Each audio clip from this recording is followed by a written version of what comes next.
Halo guys, jumpa lagi kita di channel Arsha. Kali ini kita mau bahas untuk penagihan kredit cepat ya.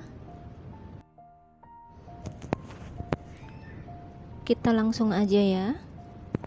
Nah ini jadi tadi sore itu ada yang cerita, jadi dia tiba-tiba di Facebooknya, di Facebook bisnis ya, Facebook online shop, ada seperti spam komen dari satu orang, dimana itu seolah-olah yang all shopnya penipu lah, ngata-ngatain banyak, sebenarnya udah banyak, cuman dia buru-buru hapusin dulu satu persatu karena itu fanpage, jadi nggak bisa kalau langsung di privat ya, karena dia juga butuh online shopnya untuk cari uang untuk jualan. Jadi dia terpaksa hapusin komennya satu-satu. Awalnya dia nggak tahu ya itu dari siapa, lalu dia buka WA teman kita ini buka WA, ternyata ada penagihan dari kredit cepat. Itu terdaftar OJK ya, resmi terdaftar OJK.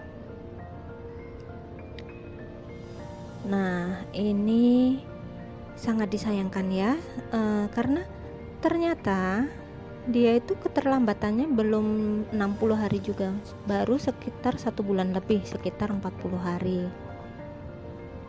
Dan sebelum ada penagihan, nasabah juga sudah email ke pihak kredit cepat, sudah minta maaf kalau tidak bisa membayar tagihannya tepat waktu.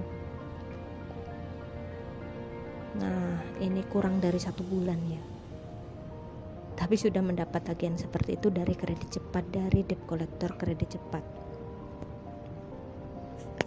Dia sudah minta maaf lewat email sebelumnya bahwa kali ini akan terlambat, jadi sudah menyampaikan ya, bukan tidak menyampaikan sama sekali. Sang nasabah sudah menyampaikan permohonan maaf dan minta diberi keringanan waktu. Segera setelah terkumpul dana akan dibayarkan lewat aplikasi, seperti itu. Tapi pada kenyataannya ya, debt collector nggak mau tahu, bukan hanya nggak mau tahu ya, dia memang sengaja membuat malu. Nah biasanya debt collector ini yang suka membuat malu di tempat kerja atau di lingkungan ini, dia berpikirnya dengan rasa malu kita akan membayar. Nah tapi kan seharusnya dilihat dulu posisinya si nasabah, ada uang apa enggak, sengaja enggak bayar atau memang sedang tidak mampu membayar. Nah ini kan ada dua perbedaan ya. Jadi ada nasabah yang memang sengaja gagal bayar. Nah itu biasanya dia mungkin akan beri data palsu, alamat palsu, pekerjaan palsu. Nah ini kan nasabahnya dia sudah menjelaskan ya, verifikasinya juga sudah betul, alamat kerja semua betul sesuai tempat kerja, sudah menjelaskan juga ke pihak kolektor ada di rumah, tokonya sedang enggak buka ya. Jadi kan seharusnya berpikir juga, kalau dia aja punya toko sebesar itu, untuk apa pinjam di aplikasi pinjaman online jika tidak benar-benar membutuhkan dana ya. Ini pasti ada DC yang nonton, perhatikan, lihat dulu latar belakang orangnya.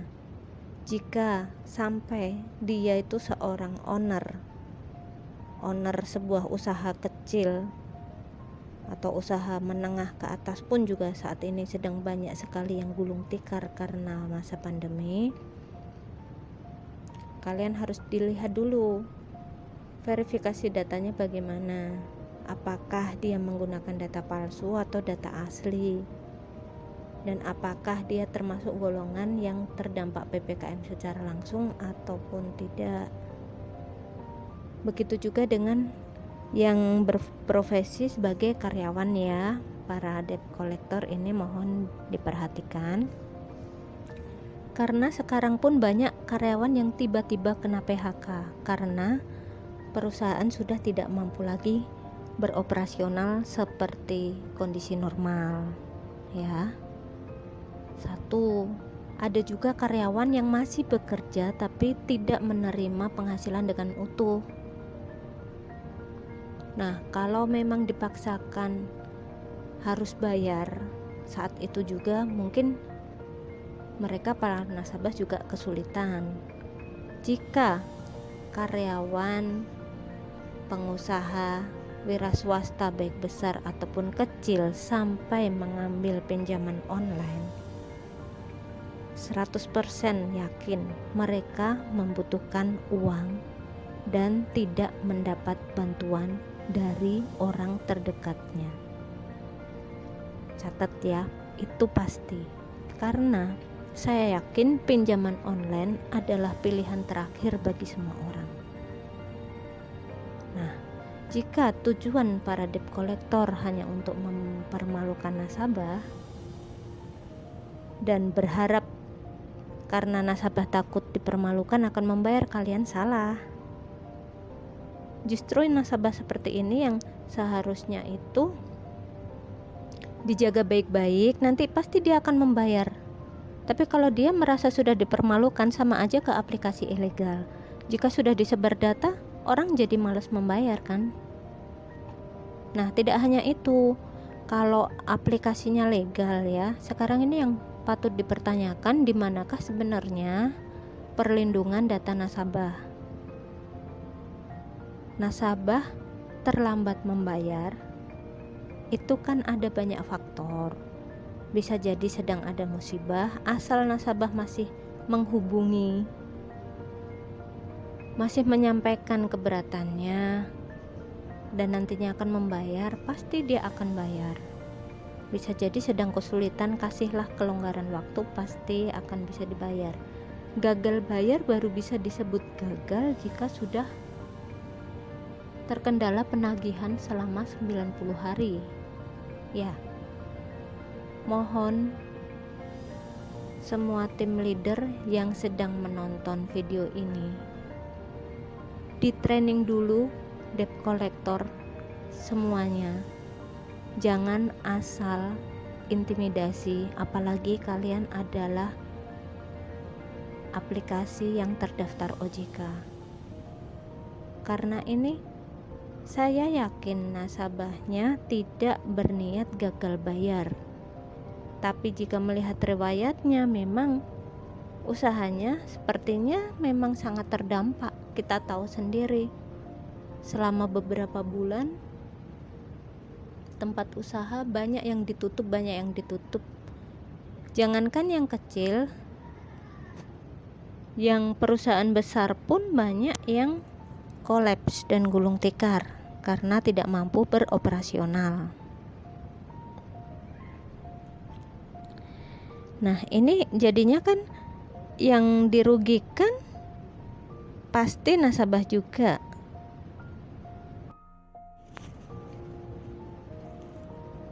Nah, ini kita bisa lihat bahwa pinjamannya itu baru masuk ke rekening ya, cair itu tanggal 21 Juli, yang artinya jika ini 15 hari bayar, harusnya 5 Agustus, 5 September itu baru 1 bulan. Kalau ini 20 September berarti 45 hari ya. Nah, 45 hari. 45 hari pun pinjaman 1.400.000 sudah hampir 2 kali lipat, jadi pinjamannya sebesar 2.400.000. Tidak hanya harus bayar pokok dan bunga berikut denda yang hampir 100% ya, tapi juga mendapatkan bully di media sosial dari penagihannya, tim penagihannya. Nah, ini kan disayangkan sekali ya, karena ini kan aplikasi resmi terdaftar OJK, tapi ternyata baru 45 hari sudah ada pengalihan ke pihak ketiga, yang barusan AFI dan OJK kembali sosialisasi jika perusahaan pinjaman online diperbolehkan menggunakan pihak ketiga jika sudah 90 hari gagal melakukan penagihan terhadap nasabah. Nah, sedangkan ini baru 45 hari ya sudah dialihkan ke pihak ketiga. Jadi sudah kelihatan ada pelanggaran di sini ya. Ini kan seharusnya sudah di luar sistem kerja dengan OJK ya. Nah, ini pun kalau masuk ke aplikasi, si nasabahnya ini sudah nggak bisa lagi melihat tagihannya, udah nggak bisa lihat rinciannya. Karena di sini juga, nah ini tuh ada, ini kan kembali kita temukan hal yang baru ya. Ini di dalam aplikasinya disebutkan jika ada, ini memang dia mengarahnya akan ke medsos juga ya. Jadi di poin 6 ada setiap kecurangan tercatat secara digital di dunia maya dan dapat diketahui masyarakat luas di media sosial. Nah, ini kan berarti sebenarnya di dalam aplikasinya juga menyatakan seperti itu. Nah, ini apakah pihak OJK tahu ya ada seperti ini ya, ada istilahnya ancaman di media sosial ya. Ya walaupun sebagai nasabah tidak berniat gagal bayar, semua pasti berniat membayar ya, dan semua pasti memberikan data asli.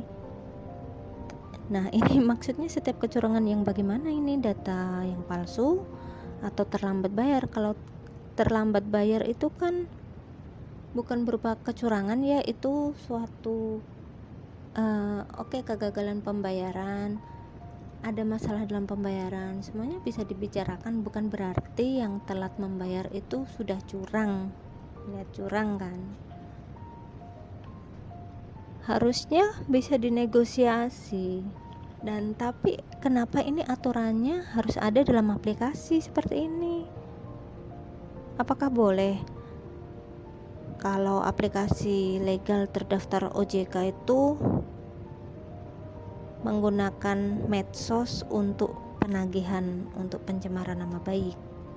Nah, ini kalian harus hati-hati ya guys. Jadi sebaiknya sih kalau buka pinjaman online walaupun legal terdaftar, tetap kalian harus baca tulisannya. Yang kecil-kecil itu sengaja dibikin kecil biar orang males baca ya, yang butuh uang kan maunya cepet ya. Nah, tetap semuanya harus hati-hati baca per pasal agar tidak terjadi seperti ini. Dan ini pun sebenarnya bisa dilaporkan kan. Aplikasi yang legal terdaftar OJK untuk sebar kontak aja dilarang, tapi kenapa ini sampai harus ada pasal yang menyatakan kecurangan yang tercatat secara digital dapat diketahui di media sosial? Padahal nasabah sudah menjawab, sudah dari awal sudah kirim email ke aplikasi untuk permohonan diberi keringanan, dan ternyata pelanggarannya jadi 45 hari ternyata sudah diserahkan ke pihak ketiga yang menurut aturan OJK seharusnya 90 hari, dan seharusnya pihak ketiga pun harus bersertifikat AFI lalu menggunakan prosedur penagihan yang standar juga. Kalau ini bingung ya, ini dia dengan akun Facebook ini tidak tahu akunnya asli atau dia pakai fake account, dia berani spam komentar di Facebook padahal dia bekerja menagih untuk aplikasi legal yang seperti info dari AFPI kemarin, harus bersertifikat AFPI, beretika.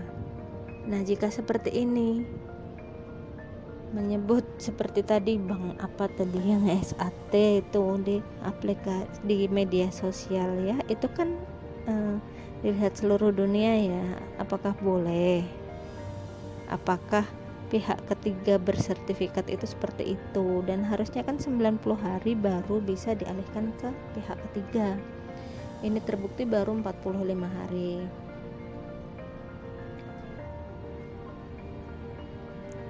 Risiko kredit atau gagal bayar ditanggung sepenuhnya oleh pemberi pinjaman. Tidak ada lembaga atau otoritas yang bertanggung jawab atas risiko gagal bayar ini. Nah,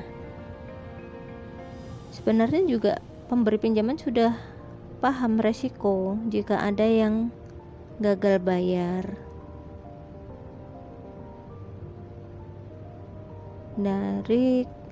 Jadi setiap kesepakatannya ini kayaknya enggak berlaku ya, cuman tulisan aja, tapi enggak ada manfaatnya karena ternyata semuanya menyimpang dari aturan OJK. Nah, jika ada yang mendapatkan kasus seperti ini atau mendapatkan perlakuan yang sama seperti ini, tolong bagi teman-teman sebaiknya bersuara aja deh. Ini tadi juga sudah mengajukan ke pengaduan AFI juga, tapi belum ada tanggapan. Nah, ini kalau masuk di aplikasi itu juga memang sudah sejak tanggal 10 September sudah dialihkan ke pihak ketiga,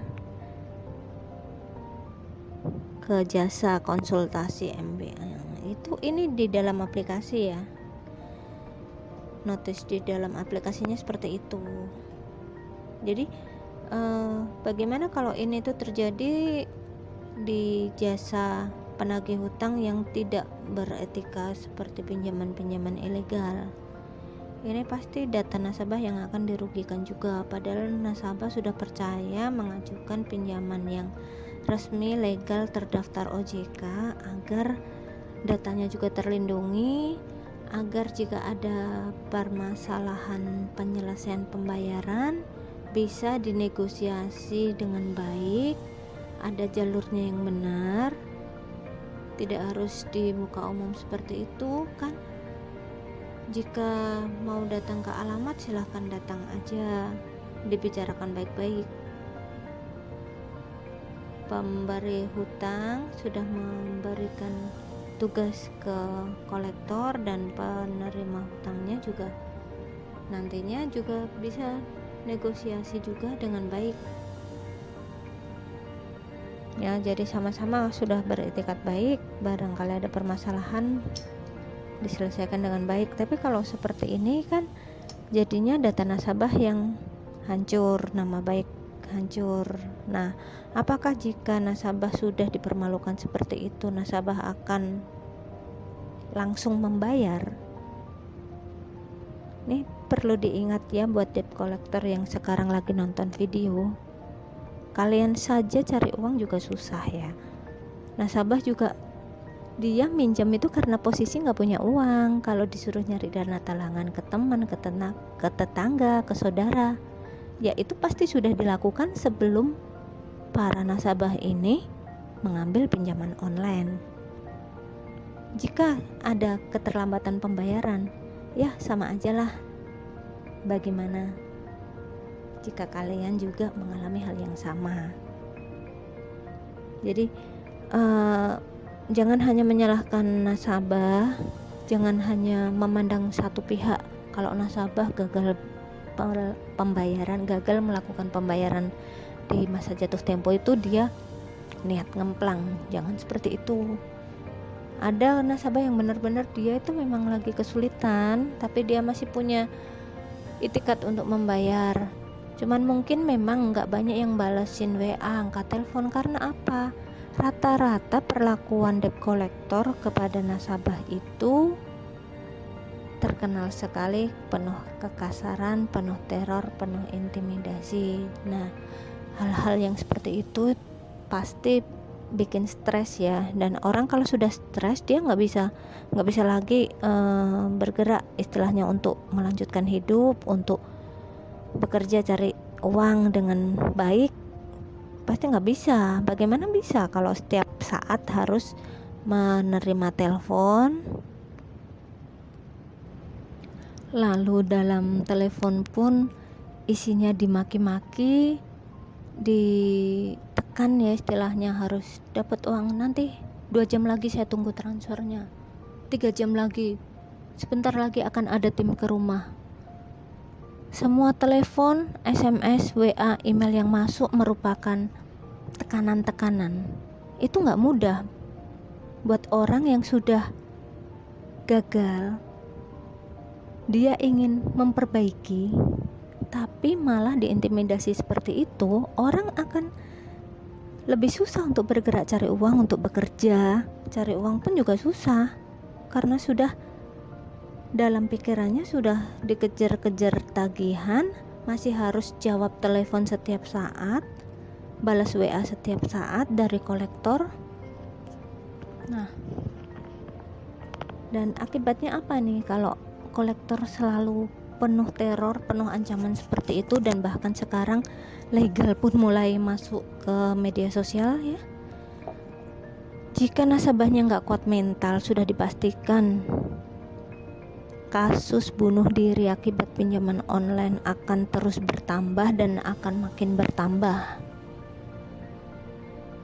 Ya, jadi ini mohon perhatian untuk, semoga ada dari pihak AFI atau OJK yang menonton video ini. Tolong dengarkan suara masyarakat. Tambah staf untuk cek email pengaduan masyarakat, karena banyak sekali teman-teman yang dia ngomong ya sudah email ke AFI, nggak ada tindakan, nggak ada bantuan. Paling tidak win-win solution aja, dikasih waktu, dikasih kesempatan, keringanan, pasti mereka akan bayar, daripada hanya diintimidasi, uang tidak akan didapat. Dan nasabah yang stres karena intimidasi bisa saja melakukan hal yang lebih parah, bisa mencuri, parahnya lagi bisa bunuh diri. Jadi sekarang kejahatan bukan hanya berasal dari minuman keras, tapi pinjol juga bisa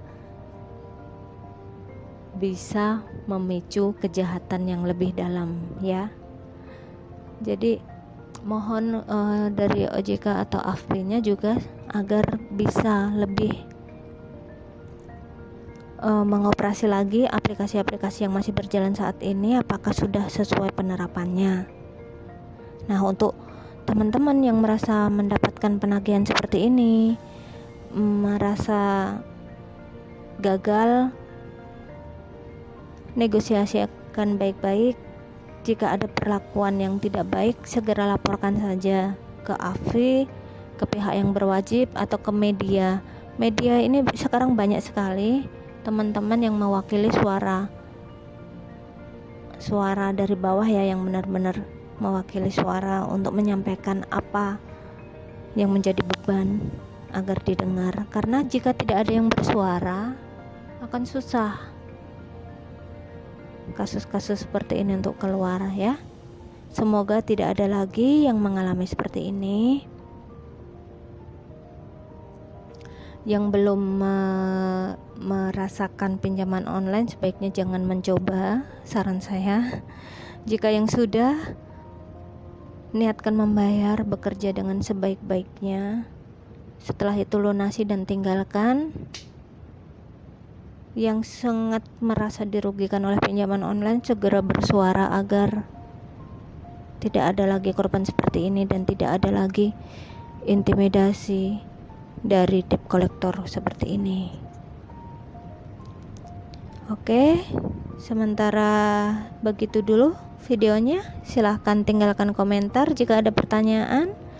Jangan lupa like, share, dan subscribe ya, agar kami bisa terus berbagi informasi dengan teman-teman tentang saat ini yang lagi tren masalah pinjol ya. Oke, selamat beraktivitas.